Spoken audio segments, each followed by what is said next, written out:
What advice would you give to someone who wants to relocate from the diaspora to Zimbabwe? Would you advise them to come and stay in the rurals or in the city? I would really advise that person to think rural.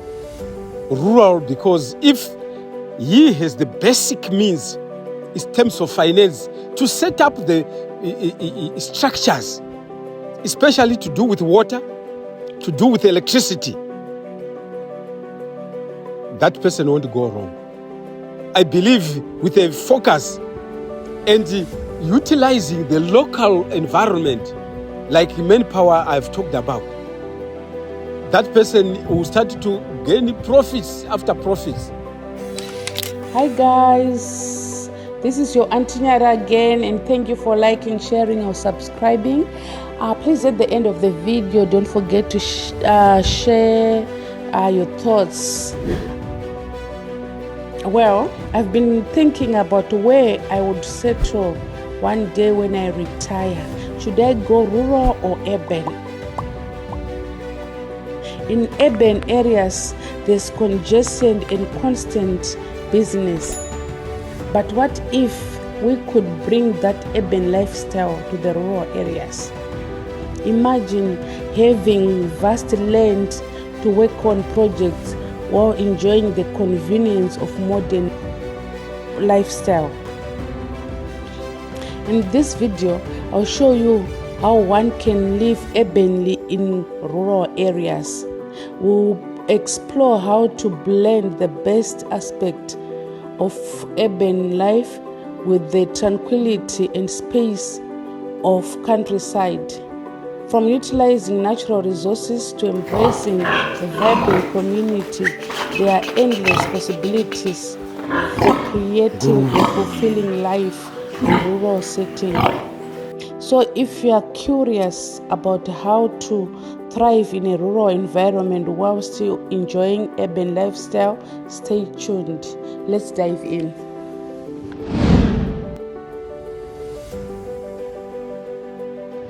So when we talked earlier on, you Yes. mentioned that the rural areas can be lived just like in urban centers. Sure. What did you mean? Can you explain more about that? The real reasons why people live in towns is access to some basic facilities. Like for instance, you want amenities like water, basic items that you get from the shops,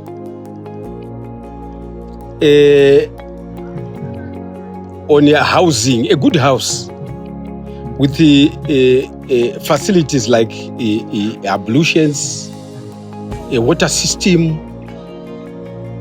When you compare yourself, you visit people in town, those are some things that you see a person can naturally admire, to say, if I can recreate that in a rural area or at my place. And then security, usually security, for instance, where you have your house, you may want to have some fence. Sometimes a big land. That's why you find people living in suburbs. They say, now I think I'm living comfortably, because they would be having space. In the communal lands, are you aware that really land is there, but the transformation of the place is what is missing, the finance. So I think what's important is to have perhaps a vision to say, yes, I'm living in a rural area. How can I transform it so that the supply of the basic facilities? So in our setup, that's the thing. It's very achievable. That vision there, for instance, you are talking about water. We are lucky that the transformation of this country has led to availability of solar power, clean energy. And clean energy, for your information, you don't have to have headaches.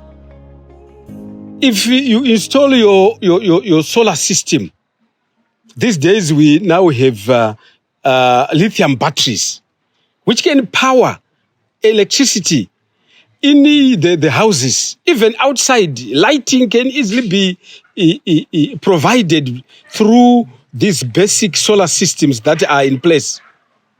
If someone can afford, with a few thousands of dollars or hundreds of dollars, it's possible that you can actually live very comfortably with the supply of solar power, clean energy. Then for water, these days we also have availability of those small little companies that drill boreholes. And in our case, we have dug 2 boreholes. And the boreholes are able to supply water to our projects, the poultry project, piggery unit, and also the piece of land where we do our cultivation. We have 6 JoJo tanks, which help to supplement supply of water. Besides the water that is supplied in the home, we also have ablutions, toilet facilities, which we have constructed for use. Showers, we also have them in our home for some amount that has been paid, but through sacrifice. So when you say somebody who say has retired from an urban area, for example, who wants also to live comfortably, such basic items, if one can work towards providing or installing such facilities, I believe you will not cry even to go to the best suburb in the land, because the land is already there in our communal areas. It's there. You know, from this lesson, I discovered that many people cling to urban areas for basic needs, but nature offers us everything we need. With solar power from the sun and water from the ground, rural living can thrive. Imagine producing your own food like eggs, meat, veggies, all while working hard and living simply. I personally choose rural life.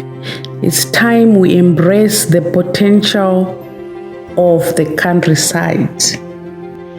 You know, in the past, in our setup, our forebearers, starting off from our grandfather, then our father, they had a vision, especially starting off with the supply of water.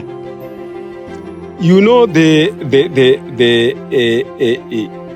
wells. They used to dig wells. We had a well that it was there in order to supply clean water. I realized we don't need to reinvent the wheel.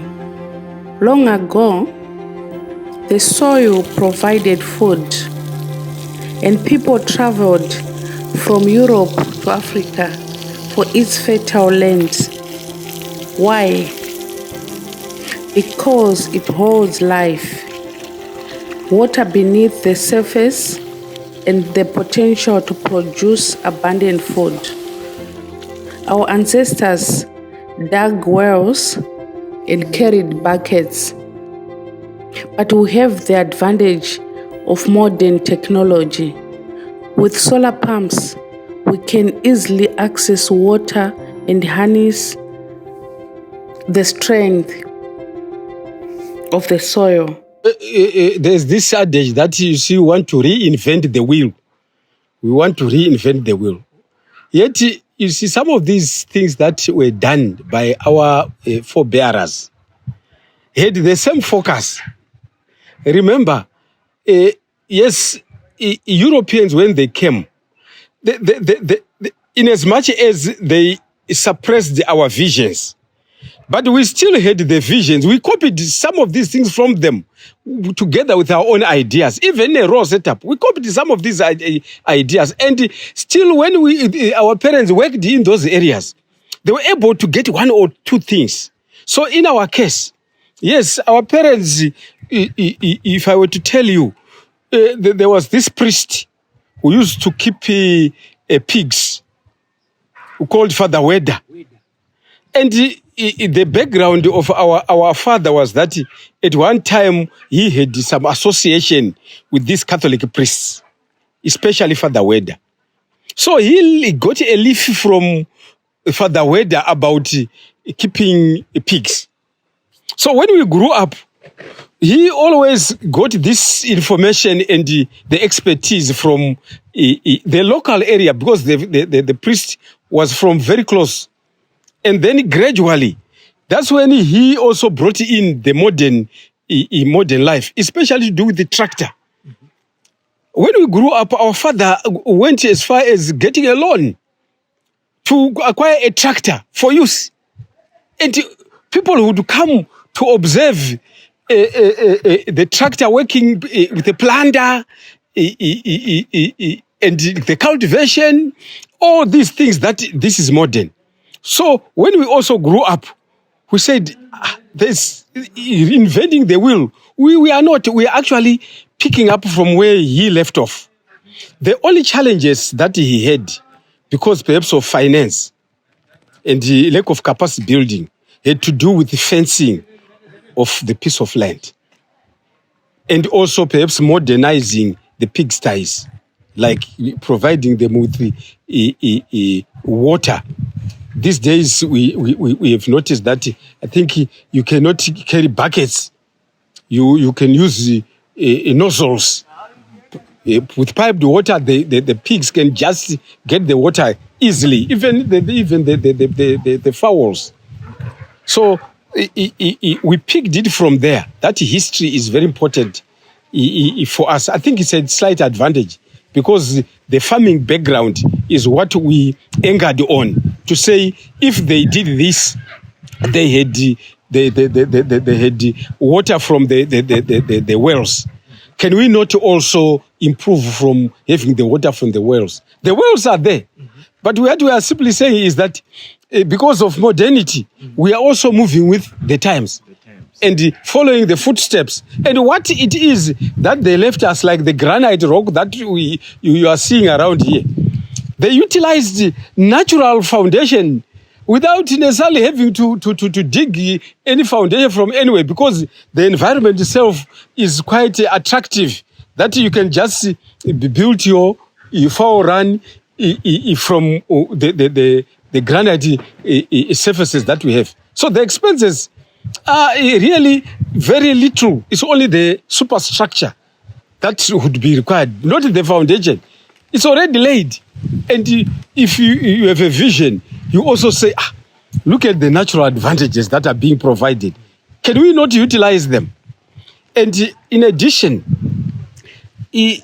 where I said you cannot invent the wheel, in our locality, we have a lot of experts in various fields who in the past we saw giving assistance in the field of agriculture, for instance.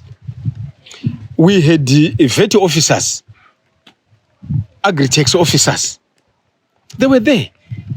And that cross-pollination, wanting to learn from the others, is what gave us a drive to say, you can actually utilize the local manpower, local people who also hold the expertise which you may think is not there.